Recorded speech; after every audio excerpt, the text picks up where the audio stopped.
Y esta penúltima parte del programa trata sobre historia del pensamiento económico. En la lectura que han efectuado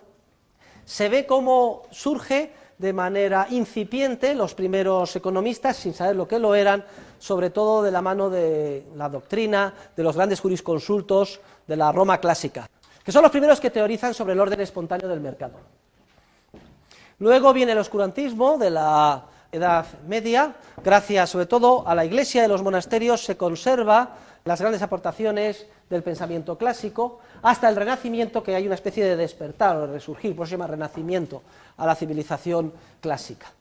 Y a partir de aquí es importante la aportación de los grandes pensadores de entonces, que casi todos eran clérigos, sobre todo a partir de la Baja Edad Media, pensadores como Pedro Juan de Olivi, pensadores como San Antonino de Florencia o San Bernardino de Siena, que teorizan sobre la función empresarial y el orden espontáneo del mercado. Y toda esa tradición termina acrisolándose en unas universidades en la España de nuestro siglo de oro, concretamente la Universidad de Salamanca. Son los teóricos de la Escuela de Salamanca, catedráticos de moral, catedráticos de derecho, que además son testigos directos de una serie de fenómenos económicos de gran trascendencia, que surgen como resultado de la recién descubierta América, de la conquista de América por los españoles, que inunda de metales preciosos Europa, empezando por España, y da lugar a una revolución en los precios, que ellos son los primeros en analizar.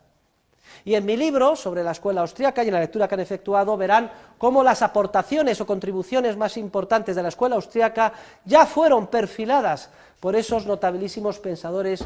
de la escuela de Salamanca de nuestro siglo de oro. Por ejemplo, la teoría subjetiva del valor, de la mano de Diego de Covarrubias y Leiva, o la concepción de la competencia como un proceso dinámico, de la mano de Luis de Molina, o la concepción del mercado como un proceso que continuamente genera nueva información, que no se puede centralizar, como pensaron Juan de Lugo, Juan de Salas, o la crítica a la intervención del Estado en materia monetaria y la distorsión que produce en la asignación de recursos la inflación, que debemos, por ejemplo, a los escritos de Juan de Mariana, incluidos en su Monetae Mutatione, en español, breve tratado sobre la moneda de Bellón, que al presente se labra en Castilla, y de otros desórdenes y abusos. Las 10 aportaciones más importantes de la escuela austríaca ya fueron intuidas por los escolásticos de nuestro siglo de oro español, las tiene enumeradas y comentadas con detalle en la correspondiente lectura, sobre la que hoy paso fugazmente. Desafortunadamente España pues entra en una fase de declive, de influencia intelectual, de influencia política, y además agravado con la famosa leyenda negra en contra de todo lo español, y esa influencia positiva de la concepción dinámica y subjetivista del mercado queda bloqueada como consecuencia de la reforma protestante y la mala influencia de las contribuciones de los pensadores anglosajones, sobre todo a partir de Adam Smith, que inoculan del virus del equilibrio y de la obsesión por la teoría objetiva del valor-trabajo a nuestra disciplina, lo cual la ha hecho estéril prácticamente hasta hoy. Afortunadamente, en la historia del pensamiento hay unos pensadores en torno primero a Karl Menger en Austria. Austria, además, etimológicamente significa parte este del imperio, Osteinreich, Reich es el imperio y la parte este del imperio. El imperio era el imperio español, la parte este Austria y la parte oeste España. España en la época del siglo de oro, a partir del siglo XVI, XVII, incluso parte del XVIII, que ocupaba toda Europa, era la Casa de Austria, hasta que desaparece con Carlos II el Hechizado, y era pues España, Italia, Flandes, y llegaba hasta Austria. Si van ustedes a Austria dirán que sí, que es así, pero que la cabeza era Austria y que los que éramos dependientes éramos nosotros los españoles. Y además con un imperio que se extendía por todo el mundo, al haberse descubierto América, llegar hasta las Islas Filipinas, bautizadas así en honor de Felipe II, etcétera. Todo esto extiende esta concepción subjetivista basada en el ser humano, que además no está lastrado por la teoría de la predeterminación propia de los protestantes, ni de la obsesión por el trabajo, sino que según actuemos de manera creativa, pues iremos al cielo o al infierno. El centro es el ser humano y su libertad. De ahí el grandísimo daño que hace la reforma protestante en esa tradición liberal. Pero sin embargo, a pesar de que termina preponderando la concepción oscurantista del equilibrio y de la teoría objetiva de valor-trabajo, sobre todo a través de la escuela clásica inglesa y de sus acólitos, incluso hasta Marshall y bien entrado el siglo XX, hay una isla que conserva este acervo gracias a que Menger en Austria recoge la tradición española a través de lo que se termina denominando Escuela Austriaca de Economía y que yo creo que mejor deberíamos de rebautizar con el nombre de Escuela Española. Y viene una segunda generación de economistas austriacos,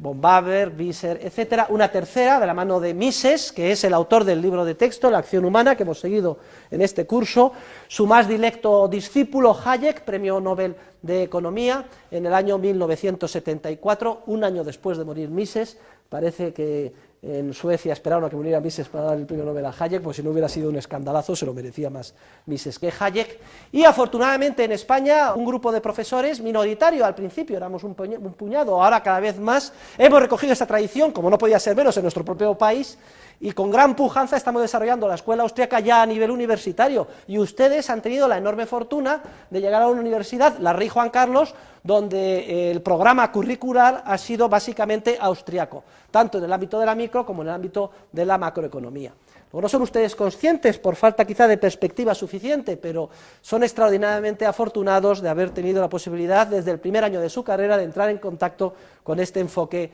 académico.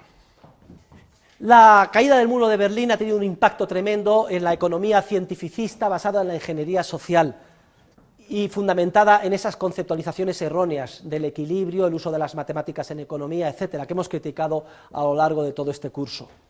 La macroeconomía ha estallado en 1000 escuelas, ha sido incapaz de explicar ni de predecir ni la crisis financiera ni la recesión económica en la que nos encontramos. Solo la escuela austríaca ha estado a la altura de los acontecimientos. Y en lo que a microeconomía se refiere, toda la teoría económica del bienestar, la microeconomía del equilibrio, etcétera, también